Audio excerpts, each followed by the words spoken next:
no passado era comparar. Suponha que eu quero comparar 1/4 com 2/5. Como é que eu vou fazer isso? Bom, pensando geometricamente, eu tenho que vir aqui, certo? E pegar a reta, nesse caso aqui, ó, e dividir em 4 partes, certo? Então, eu vou vir aqui entre o 0 e 1 e vou dividir em 4 partes. 1, 2, 3, 4. E aqui, ó, eu tenho menos 1/4. Ok? Para o 2/5, eu vou dividir a reta em 5 partes, concorda? Então, beleza. Dividir aqui a reta em 5 partes. E aqui, ó, eu vou achar o menos 2/5.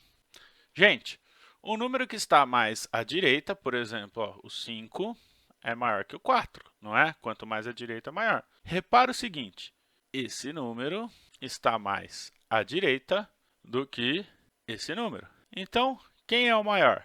Bom, o maior é 1/4. Beleza, gente? E se você quisesse pensar em decimal?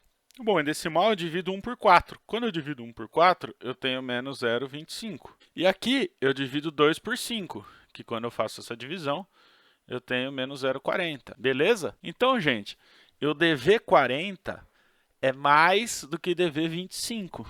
Concordam com isso? Então, realmente, o 1/4 é maior. Lembra aquela ideia do que vocês sempre falavam, no negativo é ao contrário, né? Beleza? Que o maior agora é o menor, né? Acho que vocês lembram do que eu estou falando, dessa confusão. O que não é verdade, tá? Porque não é maior e menor. É maior em módulo, menor em módulo. Enfim, acho que não é necessário. Então, essa é uma primeira coisa que vocês faziam no passado e vão fazer nos exercícios. Comparar as frações. Professor, mas toda hora eu vou ter que fazer esse desenho e tudo mais? Não, na verdade não. O que a gente vai fazer é o seguinte. A gente vai olhar a fração 1/4 e 2/5. Elas podem ser comparadas facilmente se tiverem o mesmo nome, ou seja, se a quantidade for igual delas. E como é que a gente fazia isso? A gente pensa, quem é um múltiplo comum entre 4 e 5? Ou seja, quem está na tabuada do 4 e na tabuada do 5 ao mesmo tempo. Se você pensar um pouco aí, você vai descobrir que esse número é o 20. Então, a gente vai transpegar a fração que é 1/4 e transformar ela numa fração de 20avos. Bom, é menos 1/4. Como eu faço? Quando eu tinha aqui, eu não fiz isso vezes 5, 4 vezes 5 que dá 20. Em cima, farei a mesma coisa, que é multiplicar 1 vezes 5. E aqui dá menos 5/20avos. Agora, vamos lá. Vamos pensar a fração de 2/5. Eu quero deixar ela como uma fração de 20, certo? Bom, vezes quanto eu fiz aqui? Vezes 4. Então, vou fazer aqui vezes 4. Menos 2 vezes 4, menos 8.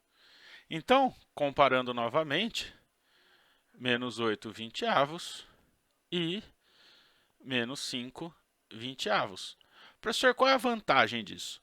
Bom, a vantagem disso é que é o seguinte, quando os nomes estão iguais, basta eu comparar o número de cima. E quem é maior, menos 5 ou menos 8? É o menos 5. Ok? Gente, qual é a melhor forma de fazer? A que você se der melhor. Transforma em decimal ou usa frações equivalentes. Minha sugestão para a aula de hoje, usa só fração equivalente, porque para soma e subtração você vai usar fração equivalente. Então, você vai focar nisso para essa aula, tá bom? Valeu, gente!